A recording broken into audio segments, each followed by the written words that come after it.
السلام علیکم ورحمۃ اللہ وبرکاتہ۔ بسم اللہ الرحمن الرحیم، الحمد للہ رب العالمین وبہ نستعین والصلاة والسلام علی رسولہ الامین نبینا محمد وعلی آلہ واصحابہ اجمعین، اما بعد۔ آج کے اس درس میں آپ کے سامنے ایک زمین کے مسئلے سے متعلق حضرت عمر رضی اللہ تعالیٰ عنہ کا ایک مختصر واقعہ پیش کرنا ہے، اور اس حوالے سے دو چار باتیں۔ ہم سبھی جانتے ہیں کہ صحابہ کرام رضی اللہ عنہم اجمعین جب کبھی بھی ضرورت پڑتی تھی تو اسلام کے لیے، دین کے لیے اور دیگر دوسرے کاموں کے لیے اپنا مال اللہ کے راستے میں لگا دیا کرتے تھے۔ بلکہ کئی دفعہ تو ایسا ہوا کہ بعض صحابہ نے اپنے گھر کا پورا مال لا کر کے نبی صلی اللہ علیہ وسلم کو دے دیا، قیمتی مال دیتے تھے۔ جانتے ہیں آیت نازل ہوئی لن تنالوا البر حتى تنفقوا مما تحبون، جنت اس وقت تک نہیں پا سکتے جب تک کہ محبوب مال اللہ کے راستے میں خرچ نہ کرو۔ تو حضرت ابو طلحہ انصاری رضی اللہ تعالیٰ عنہ نے اپنا قیمتی باغ جس کا نام بیرحا تھا اسے صدقہ کر دیا، رشتہ داروں کے درمیان تقسیم کر دیا کہ ہمیں اللہ کی جنت حاصل کرنی۔ تو صحابہ کرام کا یہ جذبہ تھا، اور صحابہ کرام میں شروع میں بہت زیادہ مالدار صحابہ نہیں تھے، گنے چنے افراد تھے جو مالدار تھے۔ لیکن جب سن 7 ہجری میں خیبر کا علاقہ فتح ہوا، جہاں نبی صلی اللہ علیہ وسلم نے یہودیوں کو بھگا کر کے وہاں آباد کر دیا، یا یہ کہہ لیجیے یہودی وہاں جا کر کے آباد ہو گئے جب مدینہ سے انہیں جلا وطن کر دیا گیا۔ تو جب نبی صلی اللہ علیہ وسلم نے کافروں سے صلح کیا سن 6 ہجری میں، تو سن 7 ہجری میں آپ کو جب کافروں کی طرف سے ٹینشن ختم ہو گئی تو اب آپ نے خیبر کا علاقہ فتح کرنے کا ارادہ بنایا، اور پھر خیبر فتح بھی ہو گیا۔ بعض صحابہ بیان کرتے ہیں کہ جب تک خیبر فتح نہیں ہوا تھا تب تک ہم مالدار بھی نہیں ہوئے تھے، یعنی اتنی زمینیں تھیں کہ مال غنیمت میں صحابہ کو وہ زمینیں ملی تو ان زمینوں کا استعمال کر کے صحابہ مالدار ہو گئے۔ ایسی ایک بہت قیمتی زمین حضرت عمر رضی اللہ تعالیٰ عنہ کے حصے میں آئی۔ ان کے بیٹے حضرت عبداللہ بن عمر رضی اللہ تعالیٰ عنہ بیان فرماتے ہیں کہ اصاب عمر ارضا بخیبر، کہ عمر رضی اللہ تعالیٰ عنہ کو یعنی میرے ابا کو خیبر کی ایک زمین ملی۔ تو نبی صلی اللہ علیہ وسلم کے پاس آئے مشورہ کرنے کے لیے کہ اس زمین کا میں کیا کروں، اس زمین کا میں کیا کروں۔ تو پیارے نبی صلی اللہ علیہ وسلم سے انہوں نے کہا انی اصبت ارضا بخیبر، مجھے خیبر میں جو زمین ملی ہے لم اصب مالا قط هو انفس عندي منه، میرے پاس کوئی ایسا مال نہیں ہے جو خیبر کی زمین سے زیادہ میرے نزدیک قیمتی ہو۔ قیمتی مال، ایک دم بہترین، اچھی جگہ، اچھی زمین، ہائی فائی ریٹ آپ کہہ لیجیے۔ تو پیارے نبی صلی اللہ علیہ وسلم نے فرمایا ان شئت حبست اصلها وتصدقت بها، آپ نے مشورہ دیا۔ اب دیکھیں صحابہ کا جذبہ کہ نبی صلی اللہ علیہ وسلم سے آ کر کے مشورہ کریں کیا کروں، بہتر کیا ہے۔ تو آپ نے فرمایا اگر چاہو تو اس کی اصل کو روک لو، اور اصل سے جو آمدنی آئے، جو فائدہ ملے، اس کو اللہ کے راستے میں صدقہ کر دو۔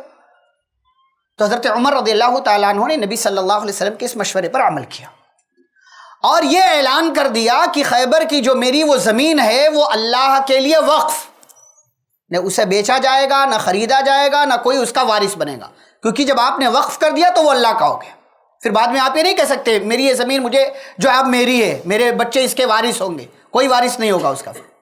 آپ نے جو وقف کر دیا وہ اللہ کا، مسجد کے لیے دے دیا، مدرسے کے لیے دے دیا، بعد میں وہ زمین آپ واپس نہیں لے سکتے اگر آپ نے وقف کیا ہے تو کہا اس کی جو اصل ہے، جو زمین ہے، وہ وقف ہے اللہ کے لیے، اور یہاں سے جو فائدہ ہوگا وہ غریبوں میں، محتاجوں میں، مسکینوں میں، ضرورت مندوں میں، جن کے پاس حج اور عمرے کے لیے مال نہیں ہے ان کو حج اور عمرہ کے لیے مال دیا جائے گا، مسافروں کے لیے جن کو ضرورت ہے، ایسی تمام جگہوں پر میرا مال لگایا جائے گا، اور کوئی بھی اس کا مالک نہیں ہوگا، جس کو ضرورت پڑے یہاں سے لے سکتا ہے، میرا اس سے کوئی سروکار نہیں ہے، بس یہ اس کا جو اصل جو حصہ ہے، جو زمین ہے، یہ اللہ کے لیے وقف ہے۔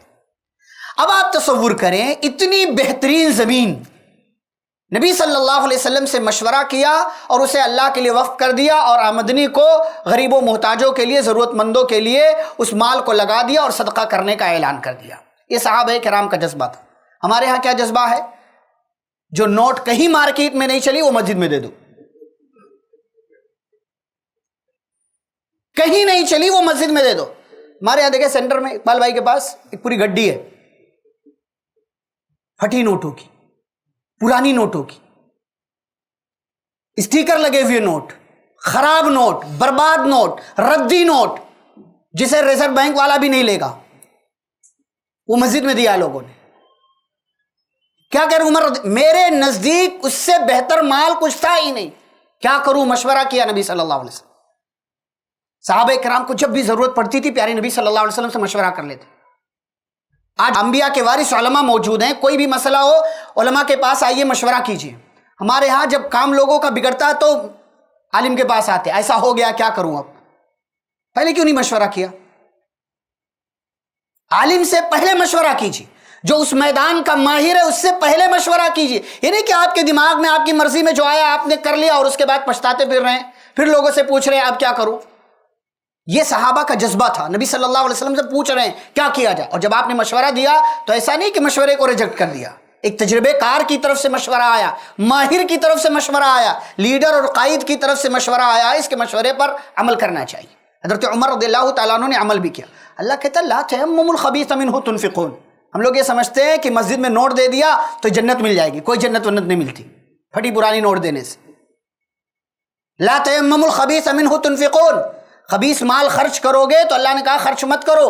وَلَسْتُمْ بِآخِذِيهِ، ہاں وہ مال، وہ نوٹ، وہ پیسہ جس کو تم خود نہیں لوگے، إِلَّا أَن تُغْمِضُوا فِيهِ، ہاں کوئی جو ہے الو بنا جائے تو لے لوگے اور بعد میں دیکھو گے یار کون بیوقوف بنا گیا، چھپا کر کے کوئی دے دے، اندر نوٹ کے اندر دبا کر کے دے دے، تب تو لے لوگے۔ بتا کر کے کوئی دے بھائی یہ نوٹ پھٹی ہوئی چلے گی، ہے کون چلاتا ہے اس کو؟ اور ہم یہ سمجھتے ہیں کہ اس سے اللہ کی جنت ملے گی، اس سے اللہ کی جنت نہیں ملتی۔ یہ عمر رضی اللہ تعالیٰ عنہ کا یہ حال، مالدار ہیں، اور ہمارے ہاں جو مالدار ہوتا ہے وہ چاہتا اور آئے، وہ اور آئے۔ کتنے لوگ اچھے لوگ بھی ہیں ماشاءاللہ، اسی لیے تو مسجد آباد ہے، مدرسے آباد ہے، یا ایسے دعویٰ سینٹرز آباد ہیں، اور جو ہے مسکینوں کا، بیواؤں کا گھر چل رہا ہے، لوگ صدقہ کر رہے ہیں، بہت اچھا صدقہ کر رہے ہیں، لیکن اکثریت ہماری غافل ہے اس سے۔ تجربہ کر کے دیکھیں آپ کی زندگی میں نبی صلی اللہ علیہ وسلم نے کیا فرمایا؟ دوسروں پر صدقہ کرو ایک ثواب ملے گا، یعنی صدقہ کرنے کا، رشتہ دار پر خرچ کرو ڈبل ثواب ملتا ہے۔ اور آپ تجربہ کر کے دیکھیں ثواب تو ملے گا ہی ملے گا، آپ کی زندگی میں اللہ برکتیں بھی داخل کرتا ہے، مال وہاں سے دیتا اللہ کہ آپ گمان بھی نہیں کر سکتے۔ صحابہ اتنا، حضرت عبد الرحمن بن عوف، عثمان، ایک جنگ میں 700 اونٹ دے دیا ساز و سامان کے ساتھ، 100 گھوڑے دیے، چاندی دیا، سونے دیے۔ عبد الرحمن بن عوف رضی اللہ تعالیٰ عنہ نے 39 کلو چاندی دیا جنگ تبوک کے موقع سے، 39 کلو چاندی۔ کمی ہوئی؟ کوئی کمی نہیں ہوئی۔ ہمارے لوگوں کو لگتا ہے کم، ما نقصت صدقۃ من مال، پچھلے ہفتے غالباً شیخ نے درس دیا، شیخ عبدالشکور صاحب نے، صدقے سے کسی بھی ٹائپ کا مال کم نہیں ہوتا، ہاں اللہ برکت ڈال دیتا ہے۔ اور ہمارے ہاں معاملہ ہی الگ ہو گیا ہے، دیں گے تو کم ہو جائے گا۔ الشیطان یعدکم الفقر ویأمرکم بالفحشاء، شیطان فقیری کا لالچ دیتا ہے۔ 500 کا نوٹ نکل رہا ہوتا ہے، شیطان رہنے 100 50 500 دے گا، 500 تیری جیب سے کم ہو جائے گا۔ لیکن یہی انسان جب گناہ کے کام کا ارادہ کرتا ہے، کتنا بھی پیسہ جا رہا ہو، شیطان نہیں آتا دماغ میں ڈالنے، ہے فحاشی کا کام ہے کیوں دے رہا ہے، تیرا پیسہ کم ہو جائے گا۔ اور خرچ کرتے ہیں ہم، بے تحاشا خرچ ہو رہے، شادیوں میں، غیر ضروری چیزوں میں، یہاں وہاں، جہاں نہیں خرچ کرنا چاہیے وہاں مال لگا رہے، جہاں 5 جوڑے میں کام چل سکتا ہے وہاں 10 جوڑے 20 جوڑے لوگ لے رہے، کس لیے؟ مال وہاں لگا رہے۔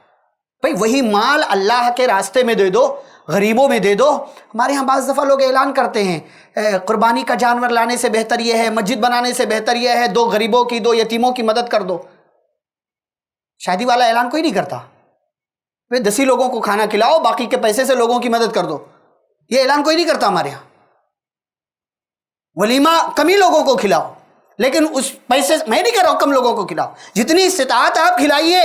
یہاں تو مسئلہ ہو کہ لوگ قرضہ لے کر کے کھلا رہے ہیں، اتنی استطاعت ہے اتنے میں رہیے، جو مال اللہ نے دیا اس میں سے اچھا نفیس مال اللہ کو دے دیے۔ خبیث اور ردی مال کے ذریعے آپ کبھی بھی اللہ کے ہاں مقام نہیں پا سکتے، آپ کا پیسہ بھی گیا اور آپ کو اللہ کے ہاں کوئی فائدہ بھی نہیں ملا، ثواب بھی نہیں ملا۔ یہ عمر رضی اللہ تعالیٰ ہوا انفس عندی منہ، کہتے اس سے زیادہ قیمتی مال میرے حصے میں نہیں آیا، اور دے دیا اللہ کے راستے، پچھتاوا بھی نہیں، کوئی افسوس بھی نہیں۔ یہاں بعض دفعہ لوگ جو ہے مال دے دیتے ہیں مسجد میں اور بعد میں پچھتاتے ہیں، ارے یار اتنا دے دیا اب کیا ہوگا۔ یقین، ایمان، اچھی نیت، اخلاص، یہ سب آپ کی زندگی میں برکتیں لے کر کے آتے ہیں۔ آپ یتیموں کا، بیواؤں کا، ضرورت مندوں کا، اور اگر یہ لوگ آپ کے رشتہ دار میں ان کا خیال رکھیں، اللہ تعالیٰ آپ کا بھی خیال رکھے گا، برکتوں سے نوازے گا۔ اور صدقہ کرتے ہوئے کبھی بھی ردی مال، خبیث مال اللہ کے راستے میں نہ دیجئے۔ وہ مال جو آپ خود نہیں لے سکتے ہیں اسے اللہ کو دیں گے تو اللہ کو اچھا نہیں لگے گا، پھر آپ کے مال میں برکت بھی نہیں آئے گی۔ اللہ رب العزت سے دعا ہے اللہ ہم سبھی کو نفیس اور قیمتی مال، اچھا مال اللہ کے راستے میں خرچ کرنے، یتیموں، ضرورت مندوں کا خیال رکھنے، اپنے رشتہ داروں کا خیال رکھنے کے اللہ توفیق عطا فرمائے۔ اور جو بھی ہم تعاون کرتے ہیں، جو بھی صدقہ اور خیرات کرتے ہیں، اللہ ہمارے تعاون کو، صدقہ اور خیرات کو قبول فرمائے۔ آمین وصلی اللہ علی نبی الکریم۔ السلام علیکم ورحمۃ اللہ وبرکاتہ۔ ایسے ہی فائدہ مند اسلامک ویڈیوز دیکھنے اور منہج سلف پر کتاب و سنت کی تعلیمات کو عام کرنے میں ہمارا تعاون کریں، تاکہ آپ کے لیے ذریعہ نجات، جنت کے حصول کا سبب، ساتھ ہی مال میں برکت و اضافے کا ذریعہ بھی بنے۔ آمین۔ جزاک اللہ خیرن۔